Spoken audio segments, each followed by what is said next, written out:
Hello, TBR fans. Welcome to this episode of Talking About Rock. I'm your host, Rob Edwards in Buffalo.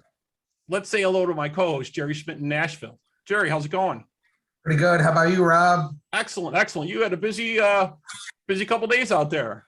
I sure did. It was the big Alice Cooper weekend here in Nashville, Tennessee, and he put on a wonderful show on Sunday night with the Ace Frehley Band opening up. It was the most theatrical show I've ever seen on the part of Alice Cooper. He pulled no punches and brought all the classic props with him. And his band was so energetic, racing back and forth across the stage. Nita Strauss was very popular with the crowd with her technical prowess on guitar, as well as her beautiful looks. She is definitely a fan favorite. And it's just good to see Alice standing up there tall and strong at 73 years old. Yeah, definitely. We saw your video and your photos, and that was great, man. We so appreciate you sharing that. And that looks like that was an excellent time, outstanding. No doubt about it. So much fun. So we'd like to introduce today's guest from an amazing, outstanding, power-driven Buffalo all-original band. Today we'd like to introduce Jody Velletta from DoDriver. Jody, how's it going? Hi, Jody. Welcome. Thanks, guys. Thanks for being with us. We really appreciate it. Got to catch your show. Got to catch your show the other night, and I must say I was blown away. It was amazing. You know what I mean? What you guys are doing, you're lighting up the stages. It was some good stuff. I appreciate that. It's been a long time since we've been on the stage as a band, so it felt really good to do what we do best. You guys have got some history going on. You were handpicked to open for Kiss in Buffalo back in the day. You did a multi-city tour of Germany. Tell us a little bit about some of that. Sure. Yeah, the Kiss thing was a contest through Guitar Center, and I guess Guitar Center and Kiss had this thing going on for most of 2010. The contest was like months long, and basically it was battle of the band type of situation for I think 27 different cities in America, and they went by regions. I don't know if it was every state, but basically you worked your way up the ladder and battle back and forth, and then they had a final 5, final 10, final 5, and then if you made it to the top 5, Kiss listened to all 5 artists and then picked which one they thought was the best fit for the show. And for the Buffalo region, we got picked, which I think I love those competitions. I love them. Yeah, usually we're not big on that kind of stuff, but we're all huge Kiss fans. It was kind of cool that Gerry, that you were talking about your show that you just went to. The Alice Cooper and Ace Frehley was my second concert that I ever went to when I was a kid here in Buffalo. Same 2 groups. It was pretty cool because we were huge Kiss fans, and Alice Cooper and whatever, and I was blown away by the show. Alice was awesome. That was when they had Kane Roberts in the band, and it was just a really cool show to watch. But of course we were really there to see Ace Frehley, but Frehley's Comet. It was the first Frehley's Comet album and tour. It was great. It got my little button in my what do you call it? Your hat or your jean jacket or your hat. Yeah, like little trinkets that they sold there. Just it was awesome. I can't wait to wear this to school tomorrow. Yeah, but then you got to see where it all started, and it started it all. Alice Cooper, he started all that stuff. And it was great. But anyway, back to the Kiss thing. So they picked us to be the Buffalo band. We I don't know if you're familiar with Darien Lake's concert venue.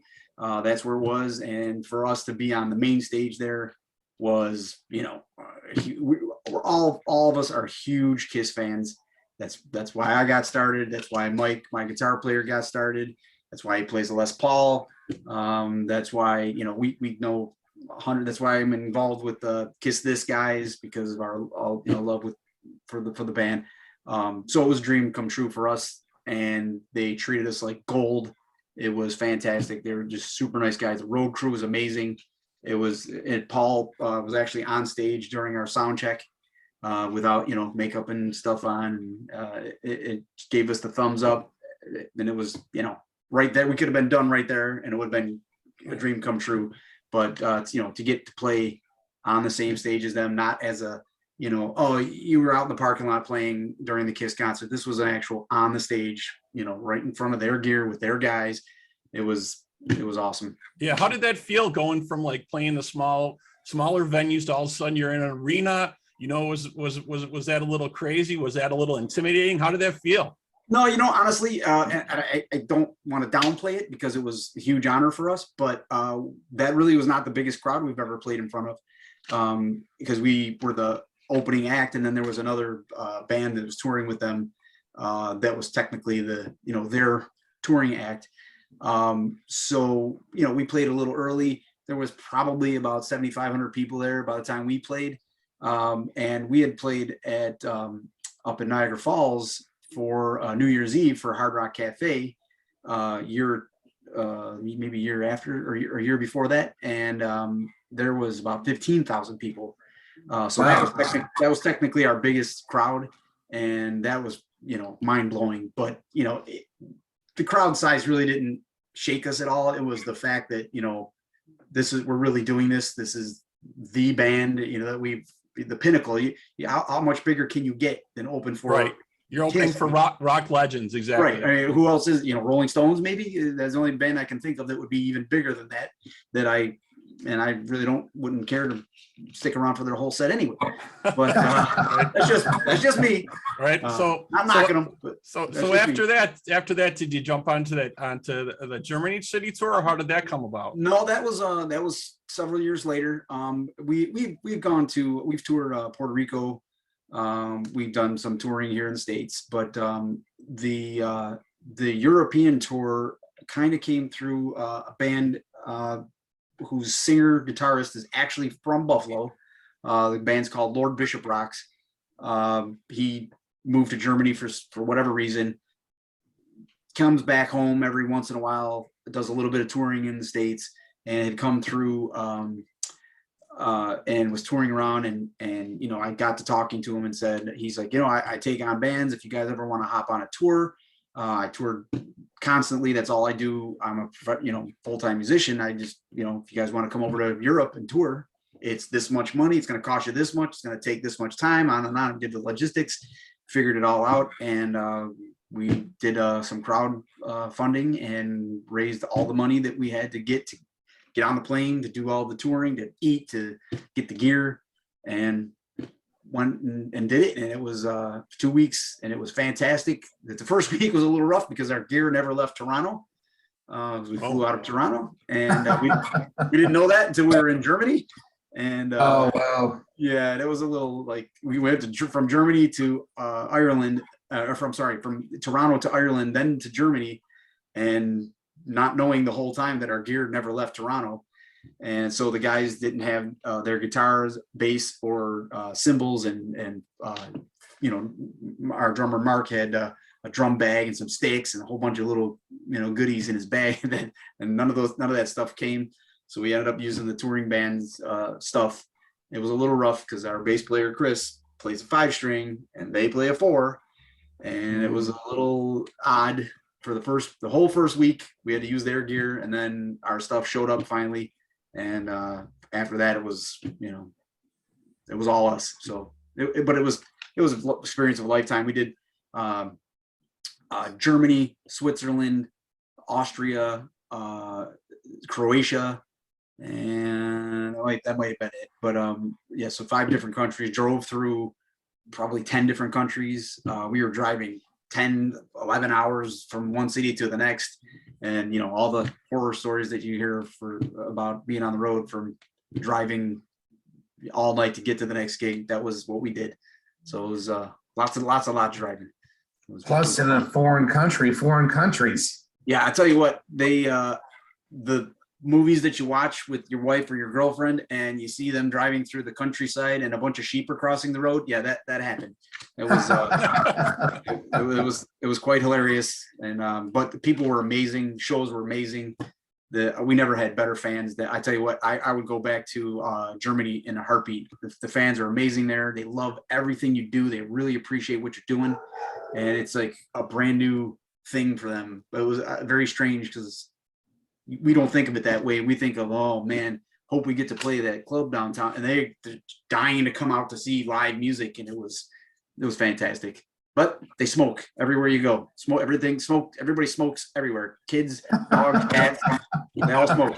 So yeah, that's never good for a vocalist. Yeah. No, that was culture shock. That was a little weird being used to not having it here for so many years. But that was the only weird thing that was kind of like, what the hell's going on here? There's smoking in every bar. But other than that, it was fantastic. I'd go back in a heartbeat. They were great. Cool. Sounds like a lot of fun. Oh yeah. So let's talk about a little bit about your latest offering, the High Test album, and some of the stuff off of there. You know, I got to hear your first set from some of that, and it was, you know, great stuff. You know what I mean? Really enjoyed it. So I just kind of wanted to ask, you know, where do you get your songwriting influences, or do you kind of have a little, you know, outline of stuff that you usually use, or does stuff just hit you, or how does that come about? No, what we do normally is, and we used to be a 5-piece for years and years and years, and then we decided we were going to go play in out in Los Angeles at the Whiskey A Go Go a couple of years ago, and our one guitarist said, you know, I don't think I want to do this. I don't really want to go out there. And we were going to play we played at the Whiskey, and then we were driving to Vegas to play at a club in Vegas, and he just decided he didn't want to travel with us and do that anymore. So we became a 4-piece. So up until that point, you know, it was always kind of like 2 or 3 of us would come in with an idea, and then we would just turn it into a song eventually over time. Sometimes it's quick, sometimes it takes forever. But now that we're a 4-piece, all 4 of us come in with ideas, and it's mainly Mike and Chris, our guitarist and bass player, that, you know, they'll come in with a riff. I occasionally write some stuff. The last song of our set that you saw the other night, I wrote the majority of the music and brought it to the guys and go, here, I wrote this thing on my acoustic. Well, let's do something with it. You know, none of us come in with a full finished song ever. So it's always a group effort. I write 99.9% of the lyrics. Every once in a while, the guys will throw something at me, and I'll run with that. But if it doesn't come out of my brain, it's hard for me to grasp onto usually. So generally I write all the lyrics, but it's always a group effort to some degree or another. And then even Mark, being the drummer, he's musically inclined, so he knows, hey, let's change that to a minor key, or let's drop that a half step, or whatever the case may be. So all 4 of us are really working on all the stuff together all the time. And you know, Chris and Mike both play guitar, and so Chris will come in with a riff every once in a while, say, hey, I wrote this at home, show it to Mike, and then Mike takes over from there and turn it into, you know, his style. I noticed the latest offering has been out for a little while. Are you guys looking at putting some new material together? Yeah, yep. We have, matter of fact, we have about, you heard, I think 4 new tunes that we just decided to play out, but we have another 6 or 7 that we are basically done with, you know, tweaks here and there. We're trying to book some studio time for December, possibly, to get these tunes at least demoed. We do have one song, I believe you filmed it. It's called Ever After. I think it was our 2nd or 3rd tune in the set. We do have a recording of that. We haven't released it yet. It's finished. We did it down in Pittsburgh, and then had Square Studios out in Syracuse mix and master it for us. And that studio is responsible for the band Ice Nine Kills. So they do a lot of work with them. They recorded there quite a bit, I guess, and read a lot of the stuff there. So the studio's getting very busy since they started working with that band. So I don't know if we're going to be able to continue working with them, because their prices are going through the roof now for some weird reason. Right. But yeah, we have a bunch of new stuff that is either like the ones that you saw are ready to be played out, or there may be a few here that we are still kicking around. Should we keep that, double that chorus? Maybe we should only put 1 chorus in there, that kind of stuff. But they're 99% done. And we just want to get them to the same level as the stuff that we recorded in Pittsburgh. It's just because Yeah, and you guys are an all original band, no covers. How do you find that audiences are receptive to that? You know, I kind of think it's gotten harder with originals. You know, how's that been going over for you? For us, it's never been a problem. And full disclosure, we've been playing this band, I guess, has been around since 1991. Mike and I have been in the same band. Mike and I and Chris and two other guys started this band way back in 1991. We were called Jive Injection. We were really successful when we first came out in the Buffalo scene. That's how we ended up getting to Puerto Rico, doing a tour in 95. We won a bunch of awards for the Buffalo Music Awards shows here in Buffalo. And we've never had a problem getting people to come and see us, building the fan base, selling merch, that kind of stuff. It's never been an issue for us. We just found that nice little lane and stuck with it. And we, over the years, changed a couple members, changed band names a couple times. Chris left the band for 20 years, came back. So we're, picked up basically where we left off. And it was, the fans stick around. If they know you're doing something good, they want to hear it and they like it. And they tell you, hey, I'm glad you guys are still playing, or we hear, I like your new songs just as much as your old ones, or I like your new song better than your old song that you used to play all the time. And, over the years, you weed stuff. We have over 100 songs. So you start weeding things out. We don't really play that song anymore, but now we play this one all the time in the set. And over time, you evolve naturally, and the style may be the same, but the sound is a little more modern maybe, or, I can sing a little better than I used to in the 90s, or vice versa, depending who you ask. Or, the guys learned, something new to play or different style, and we kind of branch out a little bit. We're always going to be that groove rock band, but we might write something a little more complex. My lyrics might be a little deeper than they used to be, or not as goofy, and my voice isn't as high as it used to be. So yeah, you evolve naturally. That's so good. You found that audience, that receptive audience, like you said, in your lane, and when you get a fan base, right, they get used to your style a little bit and your sound. So if you can kind of keep that, you're going to keep your fan base, right? And you're going to, and the people are going to keep coming back for more, and that's awesome. You know Absolutely. what I mean? And we do some covers. We don't do them very often. We did on High Test. So if you go to Spotify or to our website, we do cover, and it's on the album, We Can Work It Out by the Beatles. However, we can't sell it because we don't own the rights to it. We never got the rights to it, but we recorded it, and it is out there. But we also do a few other covers, and we change them up a little bit, twist them just enough so that they're a little more modern rock sounding. It's usually 70s and 80s tunes that we pick. But that's our favorite era too. Yeah. Well, it's the 70s. You can't go wrong with the 70s. But as far as but we do a couple of Bryan Adams and some Billy Joel, and just stuff that we kind of thought we could twist a little bit and make it interesting enough for people to grasp onto and go, wow, that was a really cool version of that song. And but we threw a couple modern tunes in there here and there just to do goof off, and we got to fill 2.5 hours of time. No matter how big your crowd is, they get tired of it after a while, not knowing every song. So you throw a song in there that, oh man, I love this tune, everybody knows that song, and whatever, you play it, and then they get right back into the groove and go, oh, that was really cool. Yeah. That's a cool idea to throw that in there every once in a while and do that. I'm sure people appreciate that. So not only this, you got involved in another project, with Kiss This and John Jeffries. He had the benefit album come out, Buffalo Rock City. Tell us a little bit how you got involved in that. So, and I'm pretty sure you talked to John a while about it, but and I'll just reiterate. John and I we've been friends John used to be in a band that practiced right next door to us. There's this huge place up down in Buffalo. It was all these band rooms, it looked like a hotel. At the Music Mall. Yeah, well, not the Music Mall. It was okay. Even older than that. It's downtown. Okay. And it was it's like a hotel. You walked up down the hall, and there was rooms to the left and the right, and it was like a big square.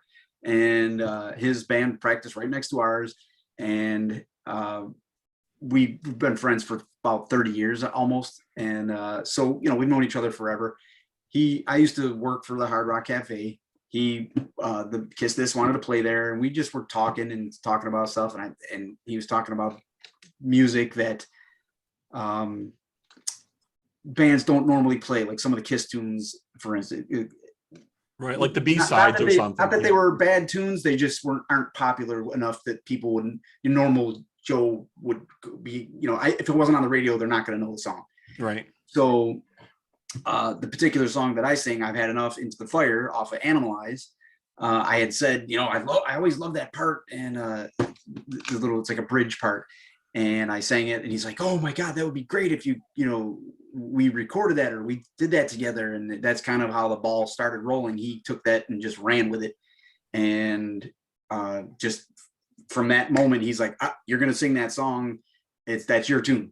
And then from there, it turned into, hey, you want to sing this other one? Hey, can you do backups for me on this one? Hey, how would you like to?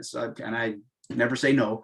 So I just sent him a whole bunch of tracks, recorded them at home, sent him a bunch of stuff, went down to Gene Schmidt's house, who plays a lot of the guitar on that album, and ended up just being all over the record for whether, it's obvious or not. A lot of, you might think it's a bunch of women singing in the background, but it's just a long-haired dude that, that did it in his computer at home. So, but yeah, and it was a good cause. And I'm like, I helped out as much as I could. I figured, why not? I know the material. I know what he's trying to do. It's easy for me to do this stuff. So, might as well give it a shot. Yeah, we think it was such a great project. So many folks were guests on that record. I got to see you folks perform some of the stuff live at the Music is Art Festival. That was excellent too. We're looking forward to the second coming, the second part of that coming out. That'll be excellent. But I thought it was a really, really cool idea, and we really, really enjoyed it. And Jerry's got a vinyl copy that's going to be heading to him eventually for that. Good. I didn't even get one. Yeah, Jerry. I think Jerry got the last one. Yeah. Nice. Oh, wonderful, beautiful. Yeah, we tried to sneak you in there, Jerry. The guys in my band all bought one. So yeah. So are you going to play on the second part of that, the upcoming one as well? Yep, I already got some tracks in my computer as we speak, and I actually just yesterday downloaded some tracks that from the live performance that you saw. We're going to do a little making sure everything is right, and not doctoring it up, but just cleaning it up, because it was, as you remember, it was a very windy day, and there was a lot of wind noise coming through the microphones and stuff. So we're just gonna try and fix it if we can. But yeah, we're already, my DoDriver's already set to do a song, and I don't know if I'm supposed to talk about them, so I'm not going to tell you what we're doing. Yeah, but, I think he wants to keep it hush hush for now. Yeah. And DoDriver's already slated to do a song for the new album. I'm going to be guesting on some vocals on a couple of backgrounds, some other tunes, and probably feature on one or two other ones, depending on how things go with some of the guests. So it's kind of I give John a lot of credit, because it's so hard to get all these people coordinated, scheduled. It takes one person to not be able to do it, and it throws everybody else off. Right. Scheduling wise, I'm sure you know how it is for an interview. If it's somebody's running 10 minutes late, and oh crap, I gotta go let the dog out, and I can't because now this person's 10 minutes late. So yeah, it's kind of the same scenario with that. I give John a ton of credit for even attempting the whole thing, and from what he pulled off, and the charitable part of the whole thing on top of it all. Just blows my mind that he was Given the money to Compass Houses Buffalo, we thought that was such an extremely great cause. You know what I mean? We really loved the stuff he did on the first one. We still look forward to the next one. It's definitely cool. It's definitely going to be really cool to check out. Yeah, it's truly an amazing project. We got to talk to John a few weeks ago here, so I got to meet him as well. Nice. And, it was pretty incredible how he pulled all these people together, including some folks out of Nashville here as well, on the album. Yeah, it was it's pretty impressive. I was when he kept telling me all these people that were going to be on the record, I'm like, you have the wish list and then you have the list of people that actually did it, and it was pretty damn close. There was maybe one or two people that he wanted that couldn't get, and other than that, everybody else did it, and I was blown away. So I'm like, okay, man, good luck. I kept telling him good luck. So every time he would call, hey, I'm thinking about getting so and so to be on this, and Bumblefoot's going to play guitar. I'm like, oh, that would be really cool. And then sure enough, there he is. Wow, man, that was pretty impressive that you pulled it off. Sometimes all you got to do is just ask. Yeah, and that's I was just explaining this to someone. How did you guys get all those people on there? Like, well, you ask, and if they say yes, then there you go. Right. A lot of people are really receptive. It's it's for a charity, and they're gonna give the time if they can do it. Sure. Definitely. Yeah, in this day and age, digital recording is so much easier. Like I can sit right here on my computer and record 15 vocal tracks and send them off, and there you go. You're done. Your guy's gonna mix them. He's gonna do whatever he's gonna do. Hey man, one of these tracks, I need you to double it. Okay, no problem. And I do it and send it back to him the same day. No studio time, no schedule problems, no, weird waiting around for the rest of the band to do the tracks. Everybody does their stuff to a digital click track or a drum track, and there you go. So I'm sure all those people that he asked are not that they don't have busy lives, but it's so much easier for them to go, yeah, I got 20 minutes. I can go in the room and rip out a guitar solo. Sure, why not? Right. Yeah. Well, we still look forward to that definitely coming out. You know what I mean? It's going to be a very cool thing. So what do you guys have coming up next? Do you have some shows coming up next, or what's going on next for DoDriver? Absolutely. We are, I hate to keep saying Hard Rock, but our next gig is at the Hard Rock Cafe in November. Pending an end of October gig that I haven't gotten confirmation on yet. Another opening spot for the Mohawk place downtown in Buffalo. Fingers crossed that we get that one, but I'm not going to say anything until we get it. But it's a semi-national act, been around for a little while. Pretty good band. Just hopefully we get the gig, but we have that, and then hopefully after the November gig, we can get right in the studio and get to work. A plan is that we can at least get all the drum tracks done in 2 days, maybe. We've done it before, or did 10 tracks in one day. Well, Mark did. If we can do something like that again, that will boost the recording process, because we have the capabilities. And we rehearse in my house I have this big giant garage. It's big enough to have a concert in. So we practice in there. We have Pro Tools in there. We have all the microphones set up for every practice. So we have the capabilities to record individual tracks if we want to.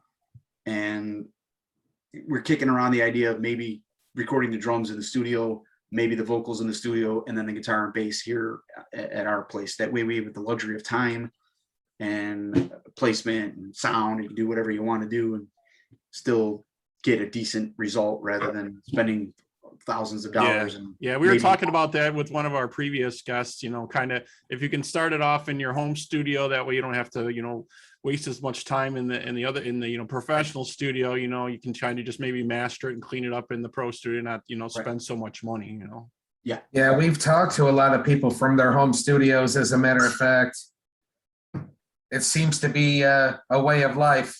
Oh yeah. Yeah. If you know what you're doing, you never have to leave your house. You can pretty much put out whole albums if you're that, inclined and you're that technically savvy.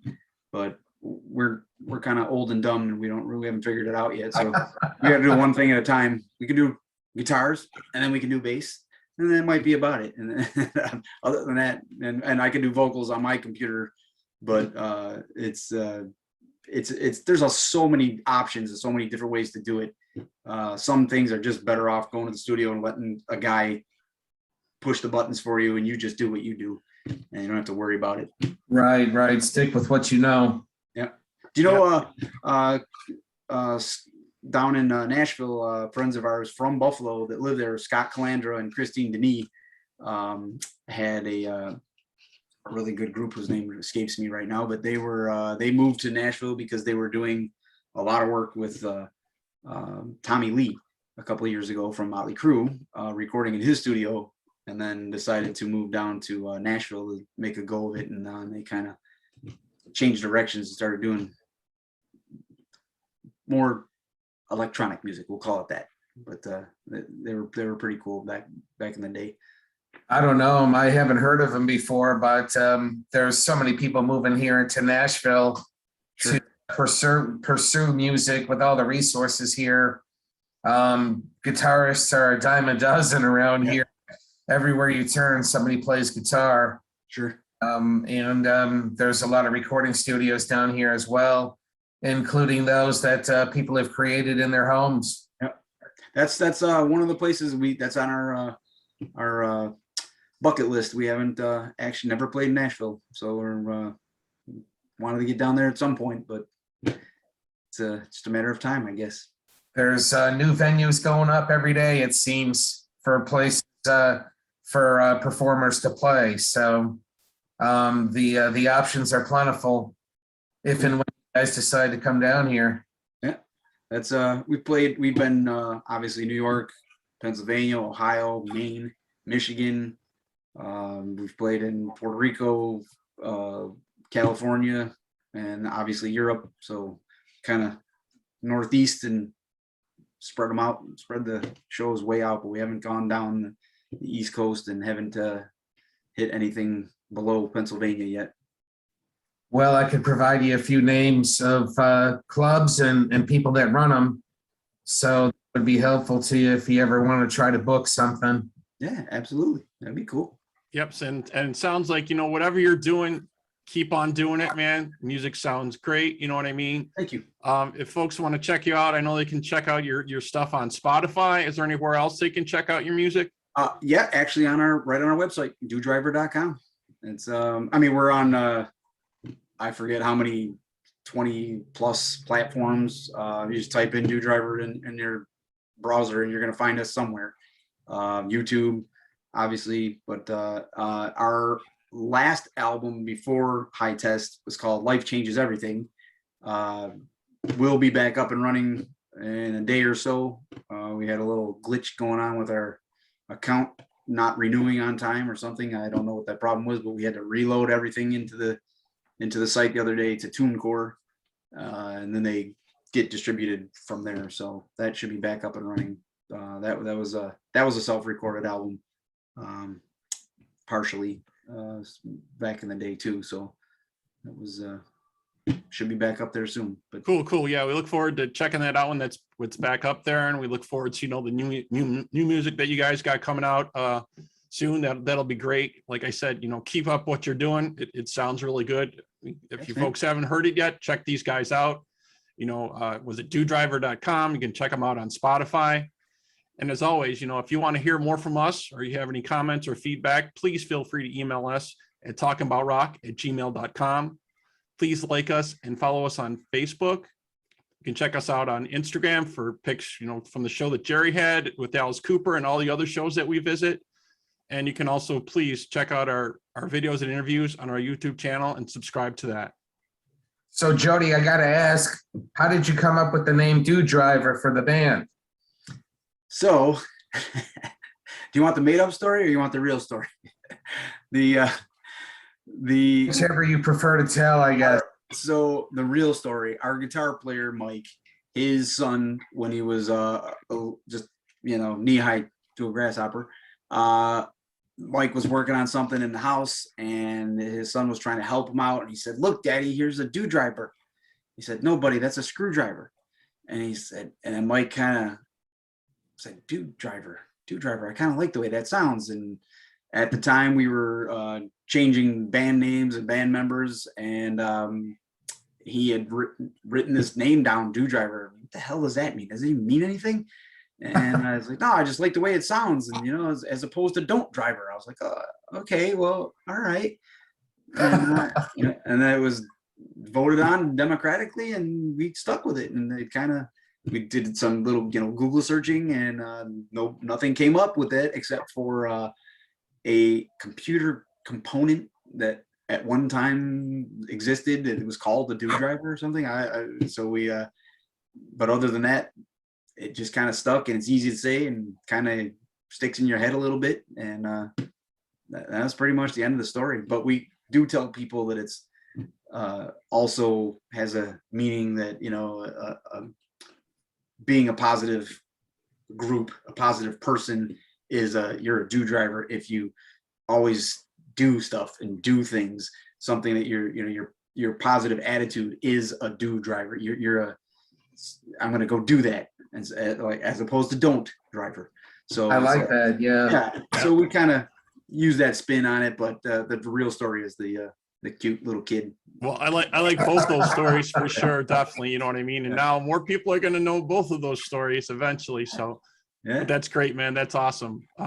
Thank you so much for taking the time, stopping in and chatting with us. We really appreciate it. We look for all your new material coming out, and we'll continue to check you out on Spotify. Jody, it's been so great speaking to you. Thank you so much. I appreciate all the support, and keep it up. You guys are doing a great job. Thanks. Thank you, Jody. Got it. Thanks a lot. Yep. Have a good night. You too. Good luck with everything. Thanks. Appreciate it.